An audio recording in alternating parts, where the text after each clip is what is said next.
The day that you start living your life according to everybody else's opinion is the beginning of the end. Most of y'all don't actually know your self-worth. You don't know your self-value. So you're like a vulnerable little child. You're shaking, and it's like, everybody loves me this week, so I love me this week. Next week, it drops.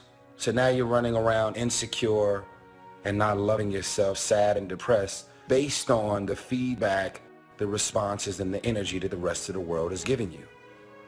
If you allow your self-worth to be based on what other people think of you is the beginning of the end.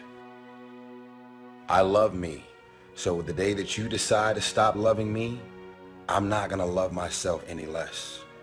I believe in me. If you stop believing in me, I'm not gonna believe in myself any less. If you believe that I'm irrelevant and that I don't mean anything to the world, that no one is checking for me, because you think or believe that about me, it doesn't mean that I'm gonna believe it about myself. You can protect yourself from negativity, and that's what stops most people, negative thoughts. You can coat your mind from negativity. It's a real simple exercise to do. I do it every morning before I walk out the door. So I walk out as a positive person. You know, I get tired sometimes. That's different from being negative. But to coach your mind from negativity is with one simple thing, gratitude. Gratitude erases negativity. If you wake up in the morning and you start having negative thoughts, man, this ain't my day. I'm tripping, I just don't feel myself. Every time you feel, in the middle of the day, if you feel yourself doing that, stop, just stop for a second and start going over in your mind everything you have to be grateful for. Not everything you want, everything you already have, because what you have is substantial. The fact that you woke up, that's another blessing. The fact that you can see, think, reason, that's another blessing. The fact that you have an opportunity to get it right is another blessing. The fact that you have any measure of health, that's another blessing. And I'm just talking to you, I don't even know you. I could give you 50 things you ought to be grateful for right now. I don't even know you. Start coating your mind with gratitude. It'll change everything for you. That peace that we're after lies somewhere beyond personality, beyond the perception of others, beyond invention and disguise, even beyond effort itself. Your need for acceptance can make you invisible in this world. Don't let anything stand in the way of the light that shines through this form. Risk being seen in all of your glory. Our eyes are not viewers, they're also projectors that are running a second story over the picture that we see in front of us all the time. Fear is writing that script, and the working title is, I'll Never Be Enough. And don't worry if you miss your cue, because there's always doors opening. They keep opening. And when I say life doesn't happen to you, it happens for you, I'm just making a conscious choice to perceive challenges as something beneficial so that I can deal with them in the most productive way. You'll come up with your own style. That's part of the fun. Oh, and why not take a chance on faith as well? You spend your life performing for a crowd, it'll kill you. And you're like, I'm good. I'm not a singer. I don't perform for people. It's gotten much deeper than that now. It's the feeling that we get when we start offering ourselves up in a form that is more impressive to people, but is not authentic to us.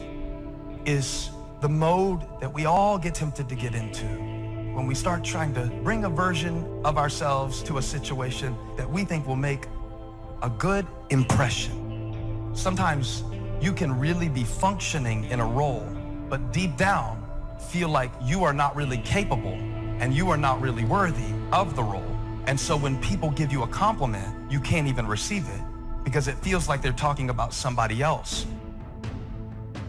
Because you know so much about yourself that you explain away your strengths and wallow in your weaknesses. It's called imposter syndrome or fraudulence complex. The day that you allow the opinions of the outside world to dictate the way you feel about yourself, it is the beginning of the end of you living a blessed and self-loving, secure life. Love yourself. Love yourself. Believe in yourself, independent of the validation of the world. Have opinions and feelings about yourself, independent of the feedback. Why you gotta have somebody calling you beautiful every day in order for you to feel beautiful? Do you believe that you're beautiful? Or do you only believe you're beautiful when other people say that you're beautiful? I'm just asking. Self-love is the cure to self-hate. If you make it to the end of this video, I want you to write, self-love is the cure to self-hate. These are the type of qualities that I'm going and have been instilling in my daughter. There is no man that you could ever meet, Shayla, that can make you feel more amazing than what you're supposed to feel about yourself. Nobody wants to be alone. But if you show up empty, as an empty shell, and you're expecting this man to fulfill you and fill you up with all of the love that doesn't exist, because as soon as he leaves, you're depleted, you're empty, and you have nothing left for yourself again. Never rely or depend on anybody to fulfill your heart.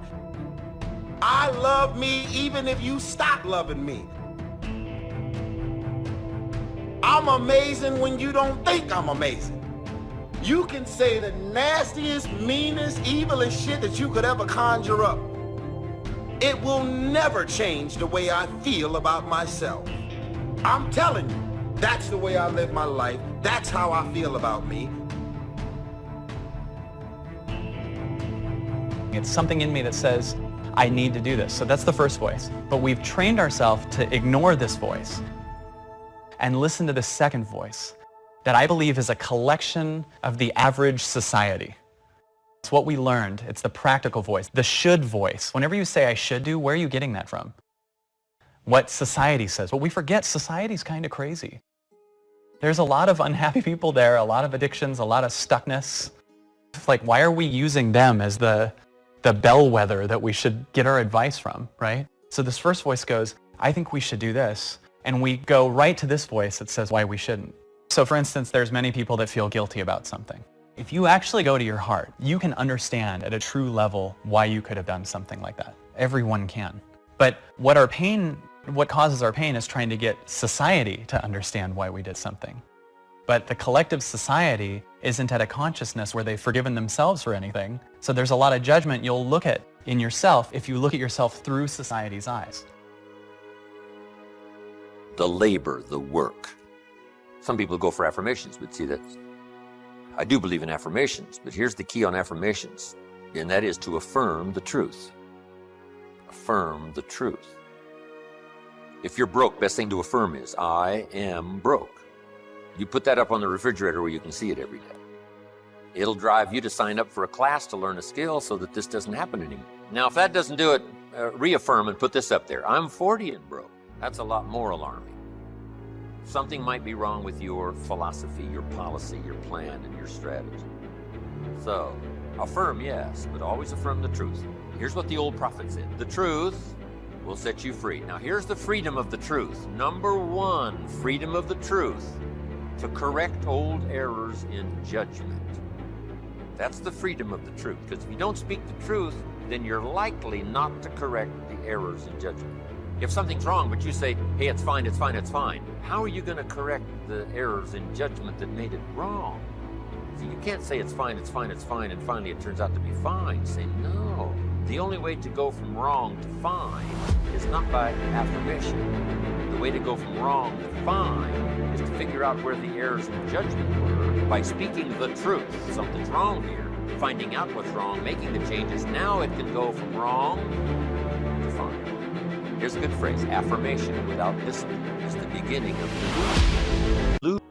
Now here's what else the truth does. First, it sets you free to correct old errors in judgment. Here's what else it does. Helps you to set up new, easy disciplines. To turn wrong into right. To turn lack into prosperity. To turn skepticism into faith. But in order to turn wrong into right, we must speak the truth. Because only the truth will set you free. Free to correct an error in judgment. Because here's the formula for failure and here's the formula for success. The formula for failure, number one, a few errors in judgment repeated every day. We call that the formula for failure. A few errors in judgment repeated every day. Now, why would you repeat an error in judgment the second day? Reason: failure doesn't occur at the end of the first day. If it did, it would be helpful, because then you wouldn't do that anymore. But errors in judgment are so subtle because they don't usually show their results until for a while. But a few errors in judgment repeated every day, and sure enough, you're way off course. Now, here's all you got to do to turn that around. A few simple disciplines practiced every day. A few simple disciplines practiced every day starts to create success. Not at the end of the first day. The first day is the end of a new beginning. The first day, that you've started a new track, that you've started a new direction. So we must all speak the truth. So affirm the truth. Yes, affirm God is good. Yes, affirm life is full of possibilities. Yes, affirm all the truthful possibilities. But you don't need to try to trick yourself into saying something is okay when it isn't okay. Some people say every day in every way I'm getting better and better. And if that's not true, see, that we call that delusion. If it's not true, if it is true, then it's wonderful, it's fabulous, we should celebrate. But if it's not true, every day in every way I'm getting better and better, see, if that's not true, then it is an affirmation that's destructive.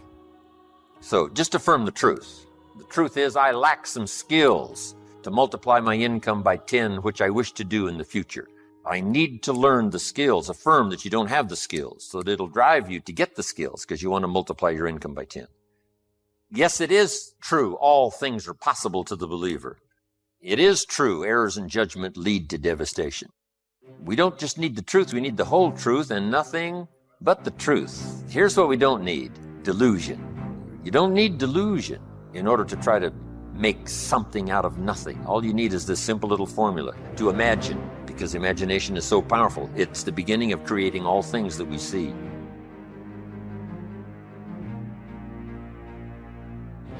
Then faith to believe it's possible.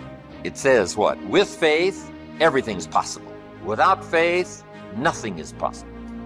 So that's a good study to make, creating faith to believe it's possible. But now we deposit faith and imagination into muscle, into discipline.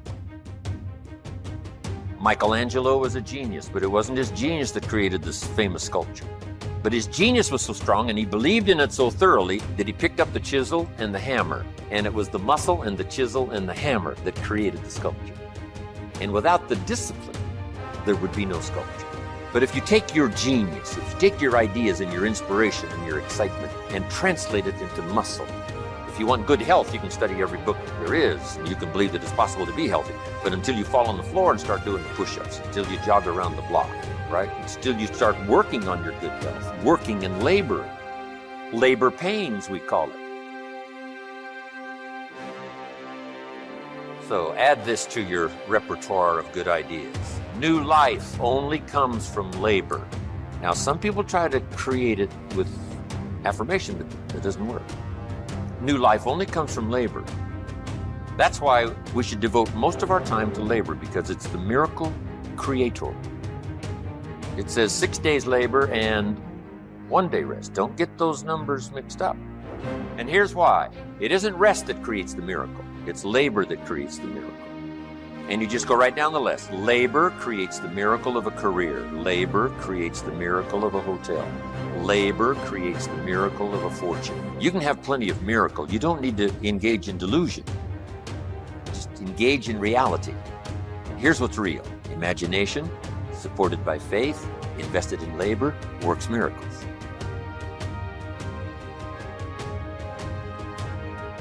The miracle of a relationship.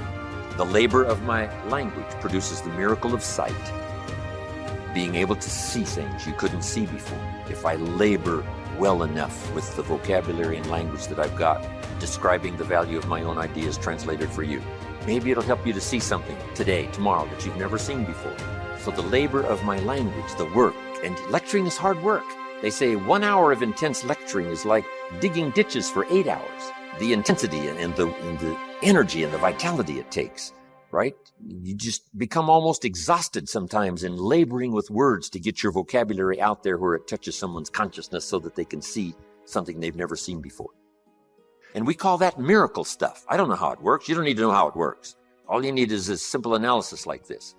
But the labor takes the idea supported by faith, translate it into labor, and it starts producing all kinds of miracle. So now you can understand that you are a miracle worker. Would a miracle worker sleep late? I doubt it. Unique thing about genius. Genius has no sense of time. It's amazing. If you could have met Michelangelo and, you get there and it's like 11 o'clock, it's like midnight. And you said to Michelangelo, isn't it a little late? And Michelangelo would say, late? What's this late? What does that mean, late? I don't understand late. To a genius, it's not late. To the average person, it's getting late. But to a genius, it's not late. Say, well, Michelangelo, I'll meet you here in the morning and watch you get started. And you got to get there at 4 o'clock. You say, it's really early. And Michelangelo says, early? What's early? I don't understand this. What's this early? It doesn't compute early. Not to a genius. Because the genius is consumed by the finished product. And he devotes his imagination and his faith translated into muscle to produce the sculpture. Now you can do that with your health. Health is just as valuable as the sculpture that inspires the world. Your own education, your own future, your own career, your own relationships, building a hotel, creating success, making a fortune. It's all part of the same scheme of imagination, faith, supported by labor. And now all things are possible to those that believe. Wow.